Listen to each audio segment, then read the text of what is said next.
Yesterday was Tuesday, and Tuesday marked a week since I'd been away from my house, and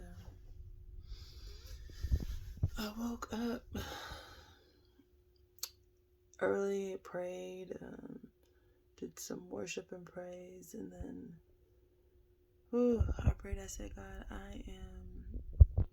I'm actually feeling just good inside, and my thoughts just within me, and I feel what I think is happiness, but it's probably just the absence of feeling, of not feeling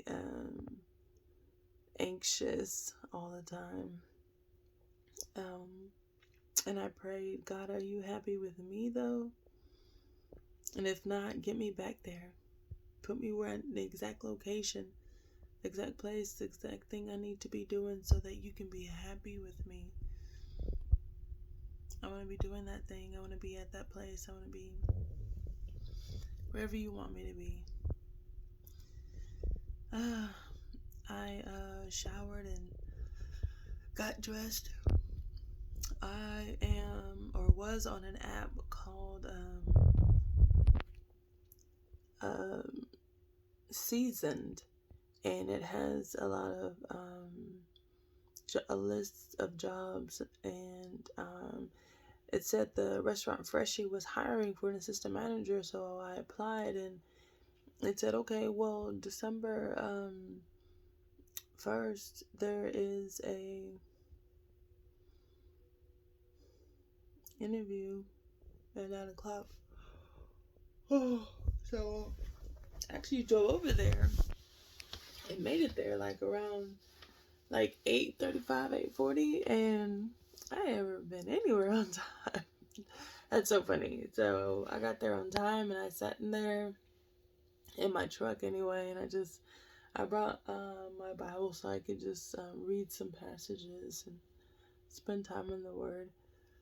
And I went up to the door. I jiggled the doors, and I texted on the app. I was like, man, nobody's here. Like, how are you gonna be coming at 9? And 9 passed. I took a picture of the door of and I sent it in the into the app, and whoever's monitoring the app responding back to me was like, oh, I'm so sorry that you're there by 9, but somebody will be there at 10:20 at that location. I was like, what? Okay, I'll wait. So I waited. 10:20 came around, jiggled the door again, and someone did come to the store that got dropped off, and then I was just like, ugh. I had a friend call me and tell me that when I had visited her, I had a table and some chairs in the bed of my truck, because the beautiful friend that I'm staying with from college is she got this table from her sister. She just was like, hey, we're downsizing or something, and it was like, hey, you want this table? Took a picture of it, and I was sitting next to her, and so she was like, hey, you want this table for when you move into your own place? I was like, yeah. I didn't even have a job. I don't know. I'm moving to my own place. I own about 50 cents. So, actually, I had like $2 when I left on Tuesday, because that money was being saved on Tuesday last week anyway. That money was to pay for the Thanksgiving meal that we had ordered. And I just wish I had some kind of moisture for my lips right now, but I don't. So I took it when I walked out while the police were still there. And so I ended up putting $100 in my Chase bank account, and then $50, not 50, it probably took like $40 for gas. And that was Wednesday morning last week. And this eyebrow. Is it eyebrow or is it eyebrow? My girlfriend that from college that I'm staying with borrowed my truck. Her and her boyfriend went down to, I think, Grand Prairie, picked up the table, and put it in the bed of my truck. And it actually has 2 more chairs, so it has, I think, 6 chairs altogether. But I've been driving around with it up until yesterday.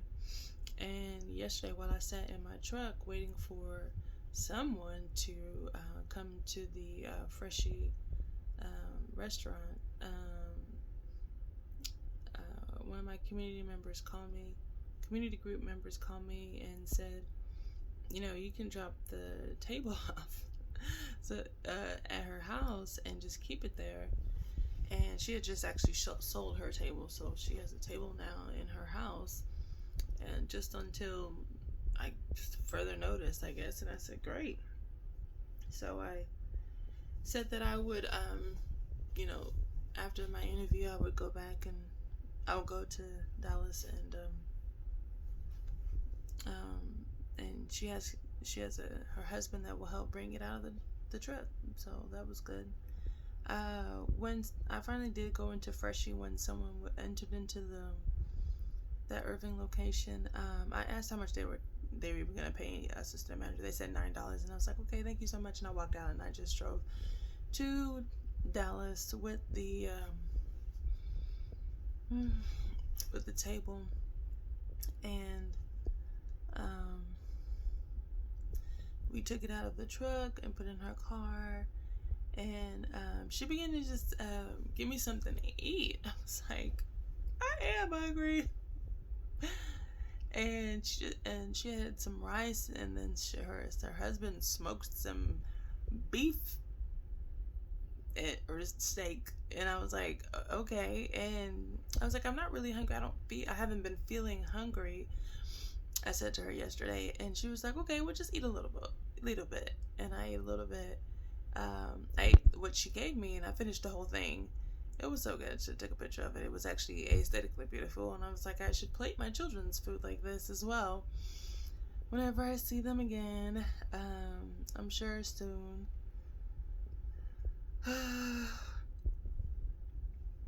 My husband had texted me and said that he is sorry for making fun of the way that I live, and he shouldn't judge anybody. He's not in the place to judge anybody in their walk with God. And then he texted me Romans chapter 3 verse 23. I looked it up, and it says that we have all fallen short of the glory of God. And I'm like, interesting. And or was that today? I don't know. Yeah, I think it was early. I don't know. Yeah, it was earlier today. So while I was there, I finished the food, and then she began to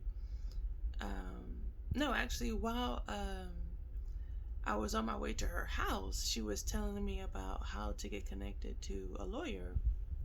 And so I said, okay. I called those 2 lawyers, and she shared.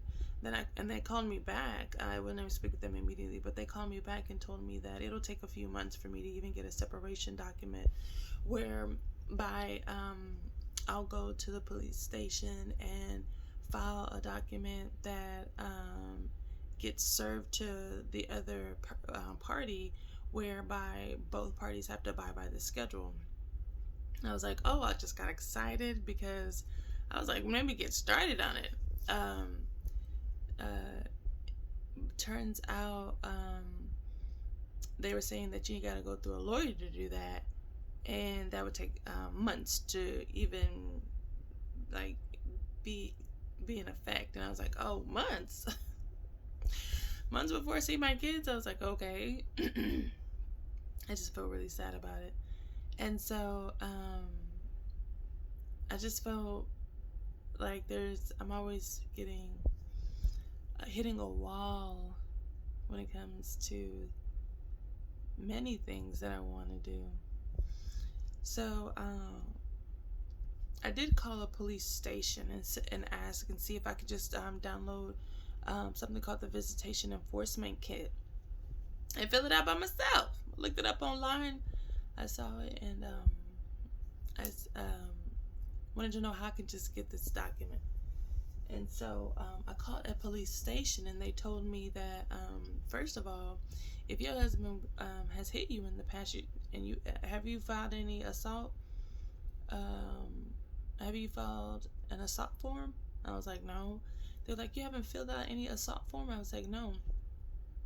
Many a times when it did happen, I would go tell my parents, and because I had already started that habit by telling my parents, because we were arguing a lot. And so when he would hit, I would tell them, and my dad would be like, well, ain't that what y'all do over there? And I remember being told to learn how to talk respectfully, and then maybe I would be experiencing it. And I was like, okay, I've tried that. I remember fasting from February to September once, and I just wanted to hear from my husband that he was hearing a change in the way that I talked to him. Still got my butt kicked after that. So I've only probably got like punched on no more than 10 occasions in this 9 years of marriage. So it wasn't like a lot. I mean, that is a lot. But we did way more arguing.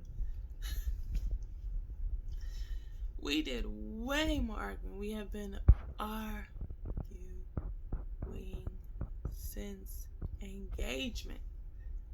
But the physicality has been since the first